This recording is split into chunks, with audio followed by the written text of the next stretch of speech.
So we had some exciting news. Our daughter Chelsea had another baby, and it's a little boy, and his name is Nathan. And Nathan has two brothers and a sister. And when you have a brand new baby in your family, sometimes it's hard. It's fun, but it's also hard because now you have to share your attention. And I want to read a book today called A Baby Sister for Francis, about how Francis deals with having a new sister, okay? It's written by Russell Hoban, and the pictures are done by Lillian Hoban. And it was published by Harper and Row. Okay. It says, let's make sure I get it over here so you can see. Okay. It was a quiet evening. Father reading his newspaper. Mother was feeding Gloria, the new baby. And Frances was sitting under the kitchen sink. She was singing a little song. Plinkety plink, plinkety plink. Here is a dish rag that's under the sink.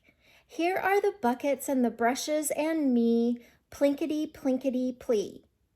She stopped the song and listened, but nobody said anything. Frances went to her room and took out some gravel out of the drawer where she had been saving it. She put the gravel into an empty coffee can and put the lid back on the can. Frances marched into the living room and rattled the gravel in the can, and she marched and she sang and sang a marching song.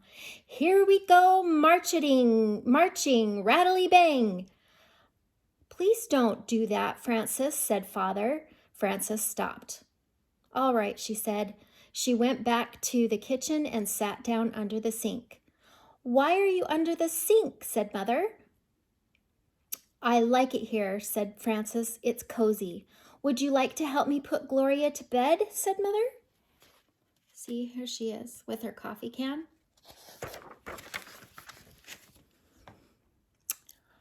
How much allowance does Gloria get? Said Frances. She's too little to have an allowance, said Father. Only big girls like you get allowance. Isn't it nice to be a big sister? May I have a penny along with my nickel, now that I'm a big sister, said Frances.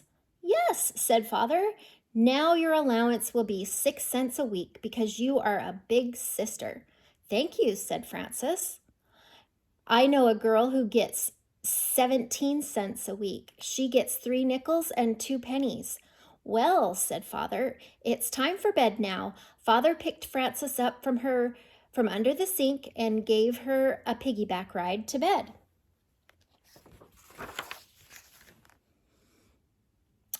Mother and Father tucked her in and kissed her goodnight. I need my tiny special blanket, said Frances. Mother gave her the tiny special blanket. And I need my tricycle and my sled and both my teddy bears and my alligator doll, said Frances. Father brought in the tricycle and the sled and both teddy bears and the alligator doll. Mother and Father kissed her goodnight, and Frances went to sleep. See all of her stuff she had to have to go to bed? Do you sometimes need a lot of things to go to bed?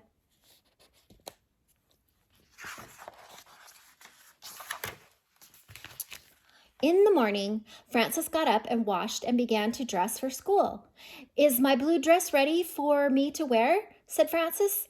Oh dear, said Mother. I was too busy with Gloria that I did not have time to iron it. You'll have to wear the yellow one. Mother buttoned Frances up the back. Then she brushed her hair and put in a new ribbon in it and put her breakfast on the table. Why did you put sliced bananas on the oatmeal? Said Frances. Did you forget that I like raisins? No, I didn't forget, said Mother. But you finished up the raisins yesterday, and I haven't been out shopping yet. Well, said Frances, things are not very good around here anymore. No clothes to wear, no raisins for oatmeal. I think I'll maybe run away. Finish your breakfast, said Mother. It's almost time for the school bus. What time will dinner be tonight? Said Frances. 6:30, said Mother. Then I will have plenty of time to run away after dinner, said Frances, and she kissed her mother goodbye and went to school. See, there's the bus. After dinner that evening, Frances packed up her knapsack very carefully. She put in her tiny special blanket and her alligator doll, and she took all of her nickels and pennies out of her bank for travel money, and she took her good luck coin for good luck. Then she took a box of prunes from the kitchen and 5 chocolate sandwich cookies. Well, said Frances, it's time to say goodbye. I'm on my way, goodbye. Where are you running away to? Said Father. I think that under the dining room table is the best place, said Frances. It's cozy. Ah, that's a good place to run away to, said Mother. But I'll miss you. I'll miss you too, said Father. Well, said Frances, goodbye, and she ran away. Father sat down with his newspaper. Mother took up the sweater she was knitting. Father put down the newspaper. You know, he said, it's not the same house without Frances. That is just exactly what I was thinking, said Mother. The place seems lonesome and empty without her. Frances sat under the dining room table and ate her prunes.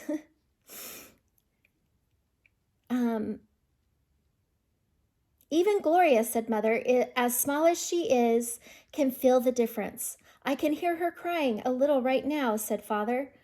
Well, said Mother, a girl looks up to an older sister, you know.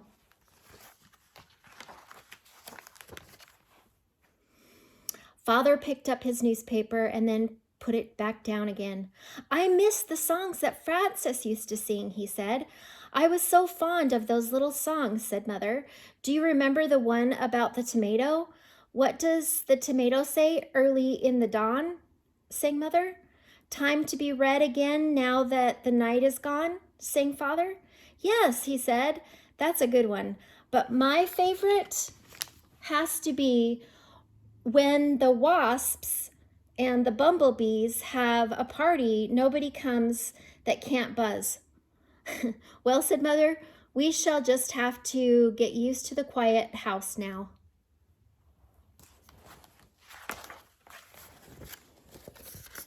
Frances is still under the table. Frances ate 3 of the sandwich cookies and put the other 2 aside for later, and she sang, I am poor and hungry here, eating prunes and rice. Living all alone is not really very nice. She had no rice, but the chocolate sandwich cookies did not sound right for the song. I can almost hear her now, said Father, humming the tune that Frances had just sang. She has such a charming voice. It's just not a family without her. Babies are very nice. Goodness knows I like babies. But a baby is not a family. Isn't that a fact, said Father. A family is everybody all together.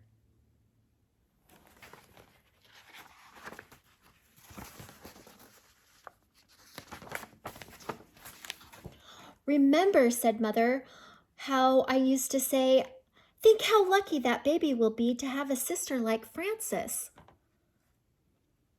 I remember that very well, said Father, and I hope that Gloria turns out to be as clever and good as Frances.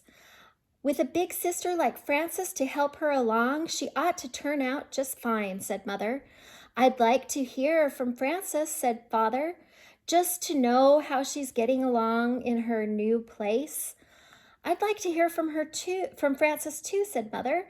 And I'm not sure the sleeves are right on the sweater I'm knitting for her. See, she's pretending to call. Hello? Called Frances from the dining room. I'm calling on the telephone. Hello, hello, it's me. Is that you?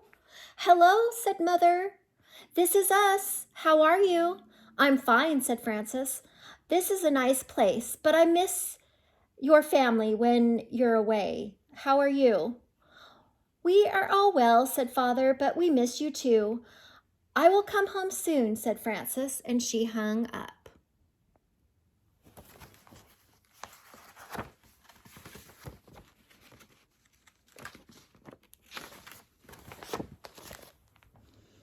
She said that she will be home soon, said Father.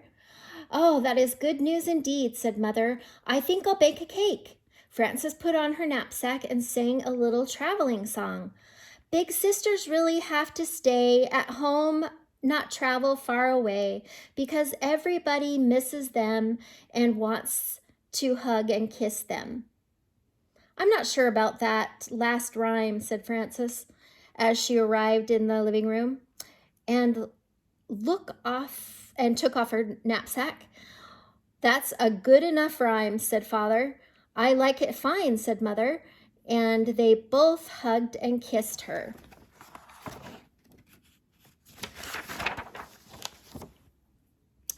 What kind of cake are you baking, said Frances to Mother. Chocolate, said Mother. It's too bad Gloria's too little to have some. But when she's a big girl, she can have some, and we can have chocolate cake too. Oh, she can. When she's a big girl like me, she can have some chocolate cake too. Oh, yes, said Mother, and you may be sure that there will always be plenty of chocolate cake around here. The end. So do you see how Frances kind of had a little bit of a hard time at first? She felt like maybe her mom wasn't taking as good a care of her because she didn't have her favorite raisins or her dress she wanted to wear.